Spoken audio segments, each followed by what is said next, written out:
Hello, welcome back to another episode of Talking About Games.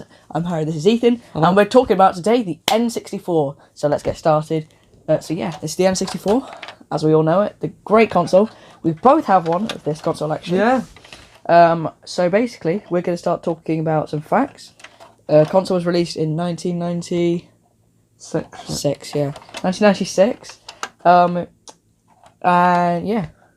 Yeah. The N64 came in many different colours, lots of limited edition ones as well, like they were called fantastic colours, so like translucent green, blue, yellow and things like that. But the most common one that you'll find in shops and things today is the grey. Now there's different features. Now this features a power button, reset button. Similar, exactly like the NES and SNES in that respect, and the cartridge flap. Now, the reason this cartridge flap, it's got a flap, a door on it, sorry, is to prevent the cartridge, to prevent the console and the cartridge contact this in here From getting dusty. Yeah, exactly. And this is for memory expansion for the expansion pack, which doubles the RAM. So this back storage, which doubles the RAM from 4 megabytes to a whopping 8 megabytes of storage, and I'll explain a little bit more about that later in the game section. And then finally on the back is the multi-AV out, exactly the same cable I used for the SNES as well, and the big power brick here, and then underneath is, 4 feet. Yeah.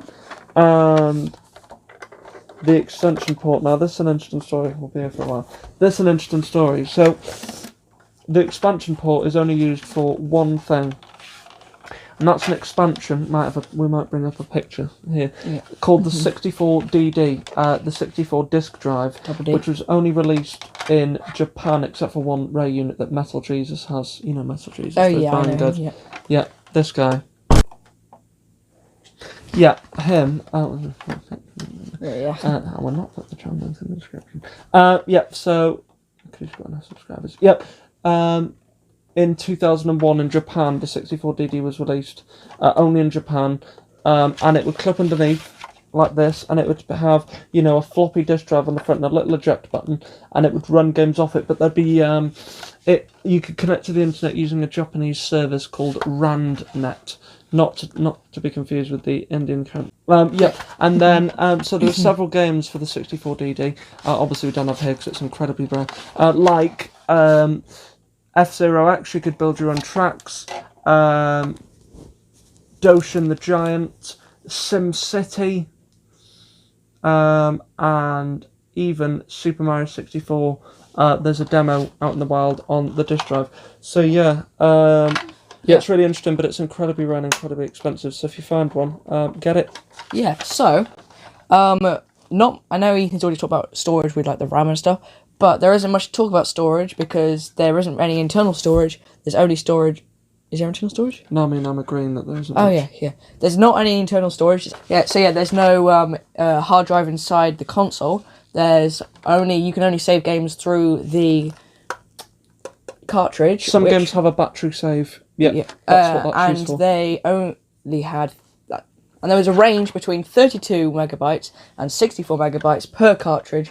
So yeah, that's a good. And this is I know I'm not talking about games yet, but this is Lilac Wars or Star Fox 64 if you're American. Yeah, no, it's interesting because you can tell how much storage each cartridge uses by the weight of it. The heavier the cartridge usually, the greater the memory. Now, for the earlier games, most Nintendo first-party games that they developed and published themselves had a battery save, so it would save onto that. But for the games that didn't, you'd save them onto one of these, a controller pack without the C, because that's Nintendo's naming convention. For this console, the controller pack, which would go into the back. Which would go into the back of the controller, and here's where you put like a little sticker on, so you'd know what games to put on. You had on it. So this would go into the back with the Nintendo side up, into this little expansion port here. Yeah, all the controllers had. Yeah, just like that. And then to release it. There's a little button. You've got the stupid wire. You just click this release button here and pull, out. which I'm doing it. Now I'm talking about the controller. So you hold that down and then just do that. So yeah, it's very useful. There's certain games that use it and certain games that don't, but which we'll be talking about shortly. Okay, so for ports, this console has 4 front controller ports. I know I say front, but there's none on the back. There's only on the front. She knows about to say that then, didn't you? Yeah, there is a RAM expansion, which we've already talked about. Obviously, cartridge. I don't know if that counts as a port. You've got power, which is a really... got the power cable port thing. Power brick. Yeah, you've got the power brick, which just plugs into the back here.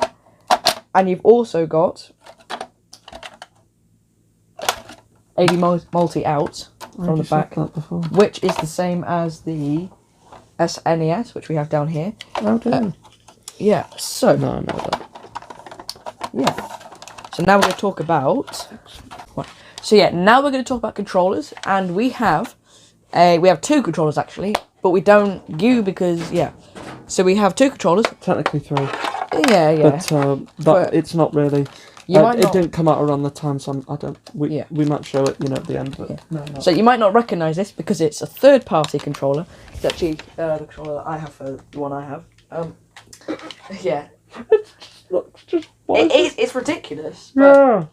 I know, it's very strange design. Good though. I know, like... It's in the more conventional control shape for modern consoles. So yeah, and I think it's one that came out at a later date, anyway, so... Oh. Yeah, you've got the Z, and you've got all the normal buttons, and then you've also got the D-pad, and, yeah. Start,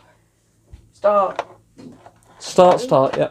Auto slow, I don't know, that's supposed to be start back. Oh, that'll be like a... Yeah. Yeah, and this just plugs in, like that. So first of all, you have to make sure you twist the wire around the console.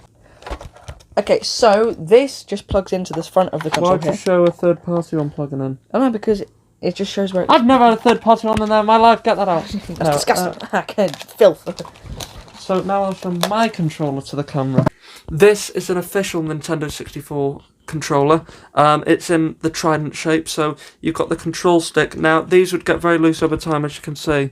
That moves by itself. So yeah, in the trident shape, you've got conventional D-pad, start button, bumpers, C buttons, B, A, start, and pause. Start select as well, technically, and the Z button.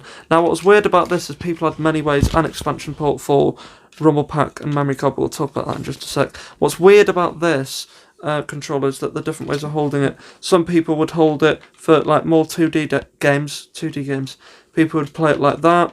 Some people would even hold it like this. Some people would hold it like this, or some people would even hold it like this. And the Z button's like to fire and something, and that's quite confusing. So with your left hand, it's difficult to see. Left hand, you do, Z and control stick. Right hand, you do everything else. I personally hold it like left hand on this, right hand doing all the buttons. So my left hand is on. So now let's talk about the accessories. The N64 didn't have many accessories itself, but the controllers did. So I've already talked about We've already talked about the controller pad. Controller pack. We've already talked about the controller pack, but there's 2 others that are important. So there's the rumble pack. Now, obviously, controllers. This is the first console console. This is the first console, I believe, to include rumble, vibration as it's called now, because consoles at the time didn't have that. But so with just 2 AA batteries, it has rumble. So this came bundled in with Lilac Walls 64, so Star Fox 64, and it provides rumble. And actually, it's really well used. A lot of games use it. Yeah. So again, it just goes this way up, just in here, and that's it. Providing you've got 2 AA batteries in here. AAA. And all it needs is 2 AAA batteries, so providing you've got 2 AAA batteries, then you can use the rumble pack, and actually it's really good. Star Fox uses it, and other games use it. I'll mention actually what games use it when we get to that section, but the game section. And finally, we have the Nintendo 64 transfer pack. Now, this is like a hybrid. It's like, because it looks like a memory card there.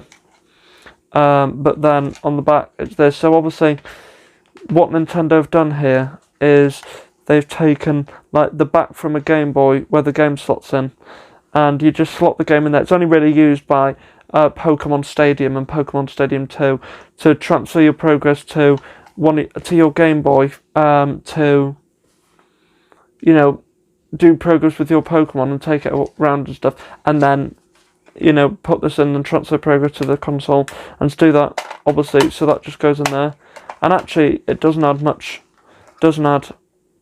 weight to it. Oh yeah, that's because it's before having the actual game in it. I wouldn't imagine, even with the game in it, I wouldn't imagine with the game in it would add that much weight to it, because obviously it's made by Nintendo. They know how to really slim it down and things. So yeah, that's all of the accessories. So now let's talk about the games. So yeah, you've already seen Star Fox 64 or Lilac Wars, which is stupid. So yeah, I don't know why would you need a different name for a different region, but that's fine. So yeah, Ethan's got a couple games. And it's like he's got 100 games. Like 20 he's games. got 100 games. So the first game isn't actually an officially licensed game. It's not even really a game per se, but it does allow you to store games. Multiple games, yeah. And it is the EverDrive 64, specifically the EverDrive 64 version 3, and it uses a spring-loaded SD card. So it uses it's got a spring there, which is good for ease of use. SD card, which you can load all the games onto, and it supports not only N64 but NES and SNES games as well. And it's got a little, you won't be able to see this probably, but it's got in here. It's got a little region switch. You can switch between PAL and NTSCU and NTSCJ, which means PAL is Europe, NTSCU is America, and NTSCJ is Japan. Yeah, we could figure that out. I'm joking.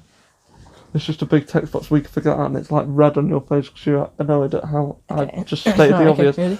Yeah, and it can also disable. You can also install like cheats and things because it's got built-in Game Shark. Game Shark simply, because we're not got all the time anymore. Game Shark simply was a cheat device where you could put in like binary codes like ADEF 18 ACD1. Right, and then that would correspond with the code and like give you infinite lives or whatever, which is easy to complete those really difficult games, while still having the achievement of completing them. You know, because sometimes games are really hard and you're like, I really want to complete these, but without cheats, it's like, yeah. Batman Arkham Knight. Anyway, that's for when it's the Xbox One. God, that's frustrating. Yeah, and you can also disable anti-aliasing because the N64 looks really smeary. But yes, so for storing, because the N64 games are really expensive to buy themselves, I would recommend this. If you just want, you know, all the N64 library for really cheap, because once you've bought this, it's about £100.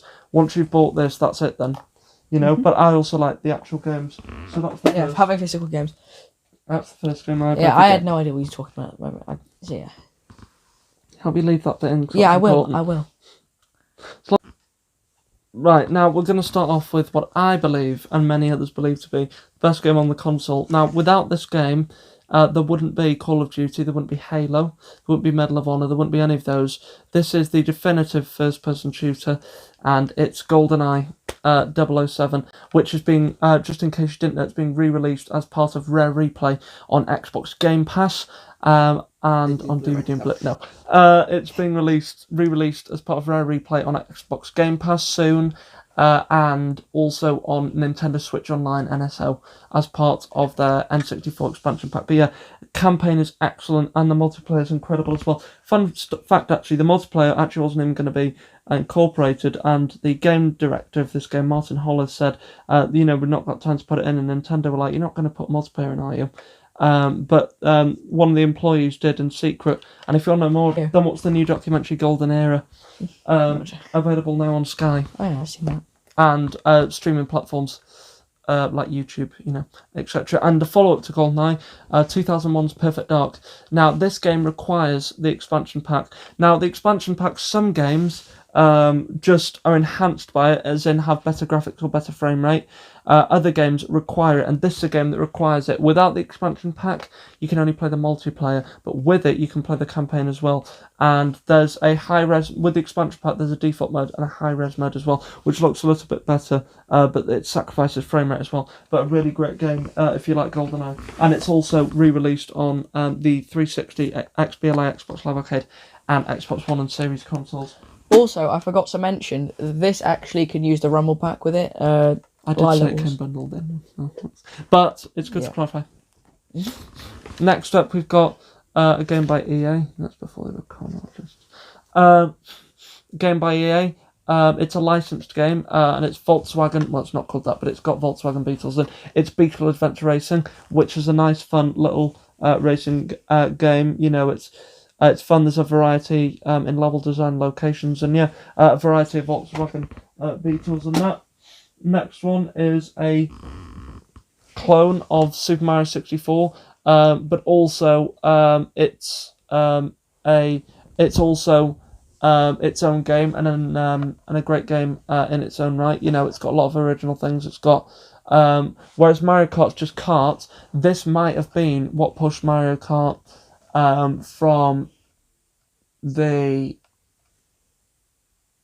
Mario Kart on the DS, I believe it was, to have more than just karts, because on this you can have karts, you can not only karts but also hovercrafts and planes, which is now what you can have in Mario Kart 8 Deluxe and games like that. So Diddy Kong Racing by Rareware as they were Rare as they are now, making games like Sea of Thieves, which has a really good campaign. I've heard. Next is a game that requires another game by Rareware, and a game that requires the expansion pack, but not because it needs, not because the game's so big. It's because there was a game-breaking bug that meant that the game wouldn't run without it.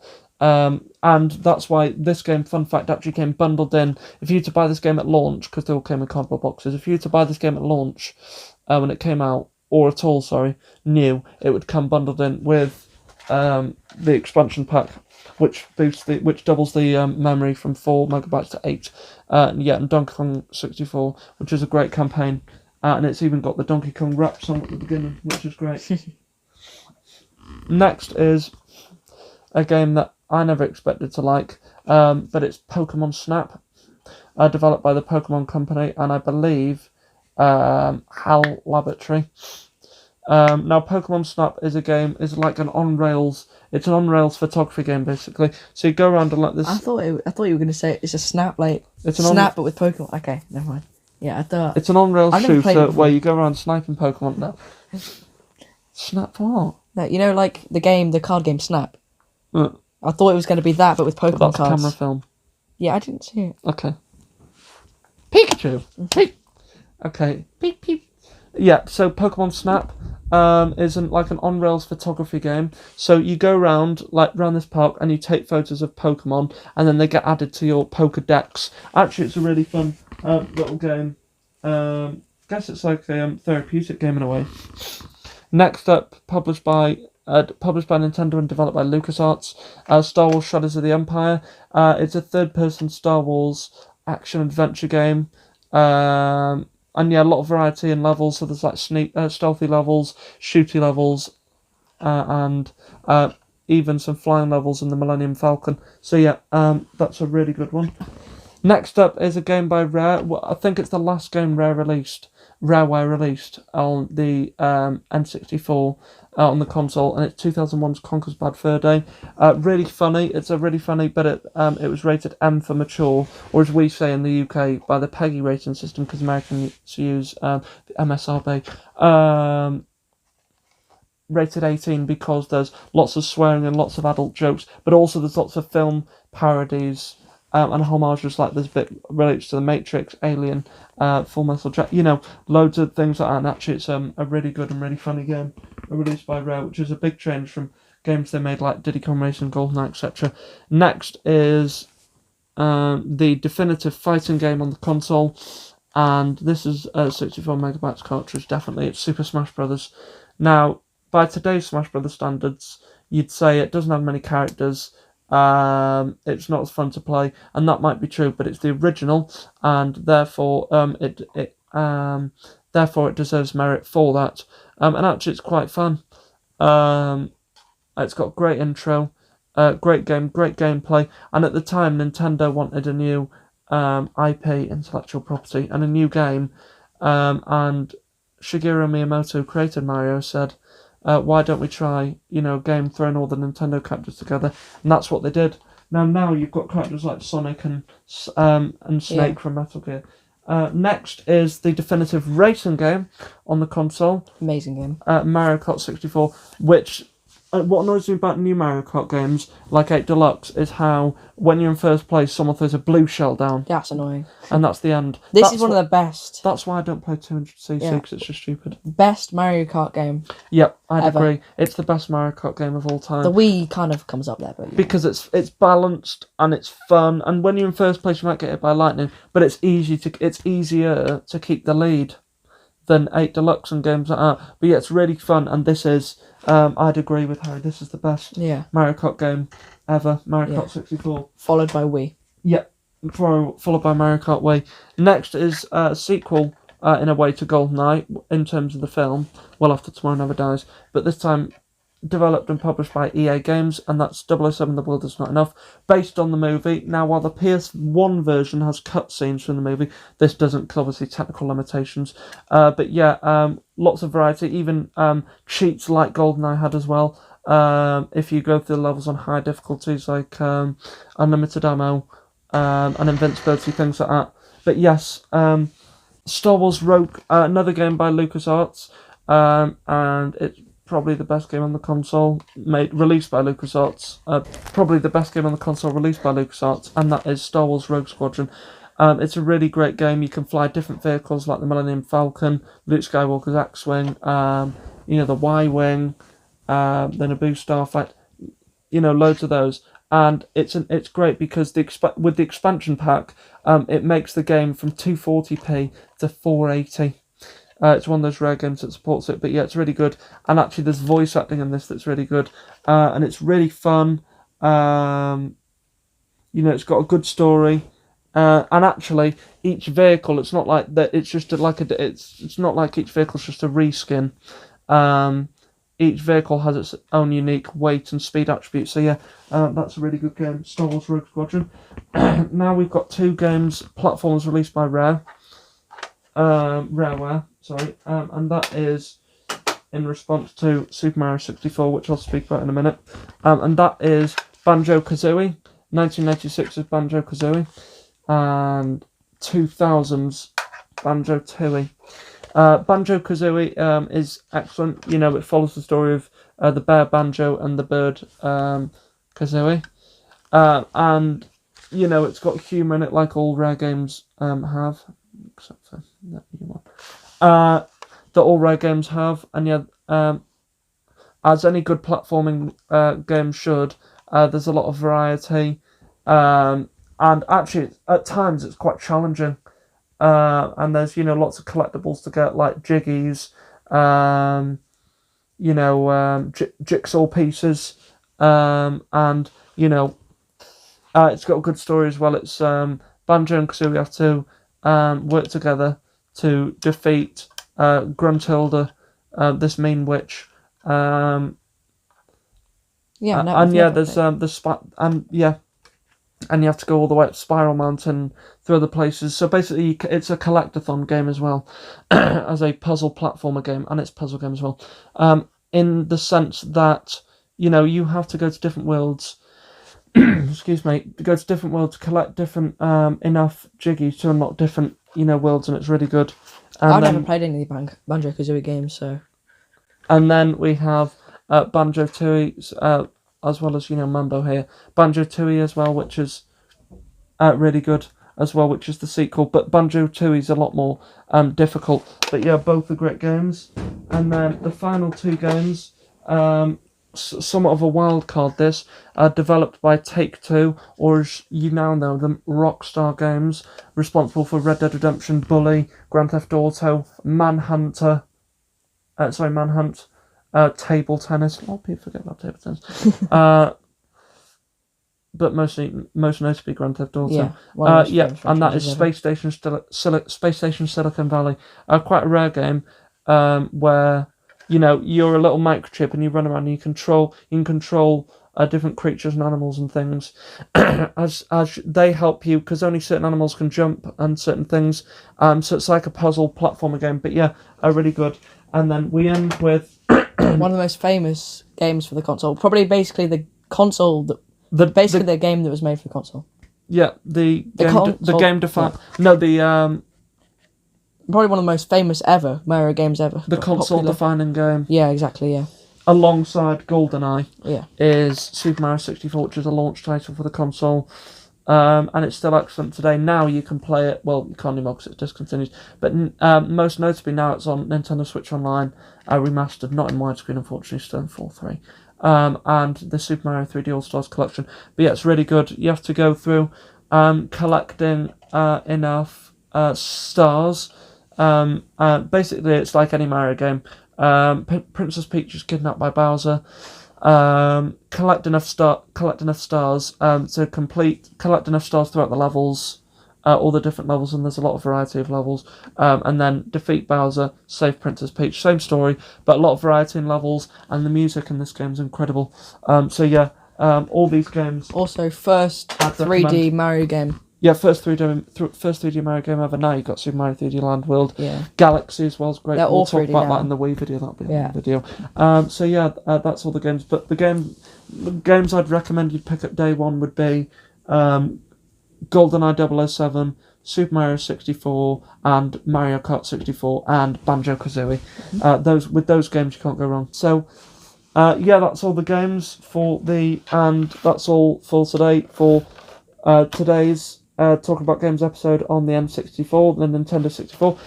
Next time we will be talking about the PlayStation 3. So we will see you next time for that. Yeah, and until then, goodbye. I've been Ethan. And this is Harry. And we'll see you next time. Goodbye. Goodbye. Goodbye.